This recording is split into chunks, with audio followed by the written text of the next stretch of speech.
যাদের শরীরে দুইটি দাগ আছে ওই শরীর কখনো জাহান্নামে যাবে না, সে অবশ্যই জান্নাতে যাবে। হাদিসটি সহিহ তিরমিজির 1669 নম্বর হাদিস এবং সহিহ আত-তারগিবের 1376 নম্বর হাদিস।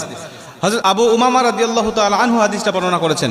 রাসূল সাল্লাল্লাহু আলাইহি ওয়াসাল্লাম বলেন, যাদের শরীরে দুইটা দাগ আছে এবং যাদের শরীর থেকে 2 ফোঁটা তরল পদার্থ নির্গত হয় ওই শরীর কখনো জাহান্নামে যাবে না, সে অবশ্যই জান্নাতে যাবে এবং আল্লাহ পাকের কাছে এই শরীরটা সবচেয়ে প্রিয় শরীর। রাসূল সাল্লাল্লাহু আলাইহি ওয়াসাল্লাম বলেন, 1 নম্বর দাগ হলো যে ব্যক্তি জিহাদের ময়দানে আল্লাহকে খুশি করার জন্য, আল্লাহর দ্বীন কায়েম করার জন্য অথবা আল্লাহর সন্তুষ্টির জন্য যে ব্যক্তি বাতিলের মোকাবেলা করতে গিয়ে শত্রু পক্ষের আঘাতে তার শরীরে ছোট্ট একটা দাগও যদি বসে যায়, এই দাগটা কিয়ামতের ময়দানে সুপারিশ করে বা এই দাগটা থাকার কারণে কিয়ামতের ময়দানে আল্লাহ পাক তাকে জান্নাতে দিয়ে দিবে। নবীজি সাল্লাল্লাহু আলাইহি ওয়াসাল্লাম বলেন, 2 নম্বরে ফরজ ইবাদত সমূহের কোন একটি দাগ যদি তার শরীরে দেখা যায়, যেমন নামাজ পড়তে পড়তে সেজদা দিতে দিতে কপালে তার